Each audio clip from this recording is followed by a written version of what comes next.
Quando o copo tá cheio, é porque a produção tá a todo vapor. Essa é uma cerveja especial, não só pelo sabor, mas porque ela tem um ingrediente 100% local, plantado ali no quintal do Mário e da Natália, em Mococa, cidade a 115 quilômetros de Ribeirão Preto. Na região sempre se tirou leite e colheu verdura do pé, bem típico de uma roça paulista.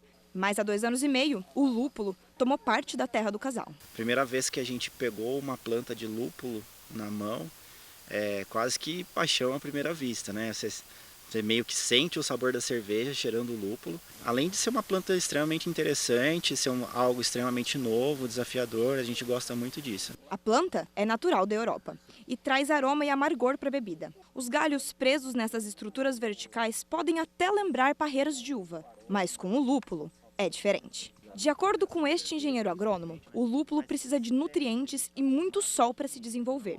Como na Europa os dias são mais longos, luz é coisa que não falta. No hemisfério norte ela tem cerca de 15 a 17 horas de luz natural, aqui no Brasil a gente tem 13 no máximo, 14.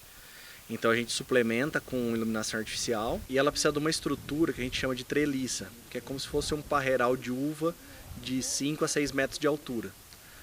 Essa estrutura faz com que esse cipó cresça e a produção dela se dê ao longo da planta. De acordo com um mapeamento feito pela Associação Brasileira de Produtores de Lúpulo, até o fim de 2023, o país tinha 112 hectares plantados, um aumento de 133% em relação a 2022. O estado de São Paulo concentrava 27 produtores, sendo o maior do país na época do levantamento. O nosso solo, de maneira geral, apesar de ser um país tropical, que é considerado ter um solo lavado, um solo ácido, aqui a nossa região tem um solo riquíssimo e isso ajuda bastante.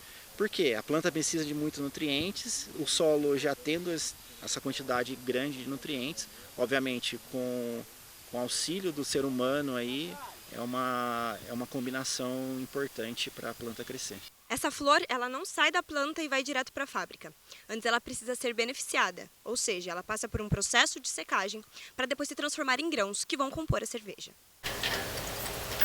A menos de 50 quilômetros de Mococa, em Cássia dos Coqueiros, a Luciana tem uma cervejaria artesanal. Ela compra o lúpulo do Mário, que chega em grão, pronto para ir para as panelas. A sommelier analisa as amostras de acordo com a receita. E, segundo ela, o ingrediente do vizinho faz toda a diferença no produto final. O que agrega maior é você saber quem produziu, saber como a plantinha cresceu, como ela foi cuidada, o que passou pelo processo de produção, você poder até mesmo ver a planta no pé antes dela ser colhida e processada até chegar na tua cerveja. Em termos de cervejas como, por exemplo, as IPAs, você vai sentir um sabor muito maior do frutado, tanto do amargor, você vai sentir um frescor mesmo da cerveja. Embora a região de Ribeirão Preto seja considerada a capital do chopp e das cervejas artesanais, poucos rótulos são produzidos com lúpulo nacional. E o que é produzido no país atende apenas 1% das cervejarias. Um dos motivos é o custo de produção.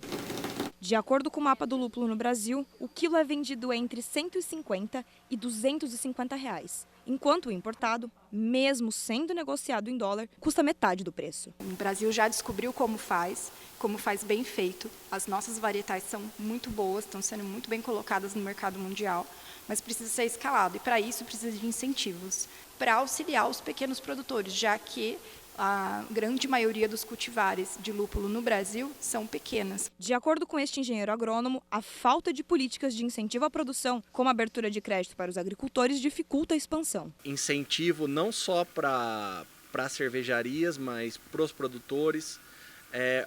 A parte do beneficiamento é muito caro ainda.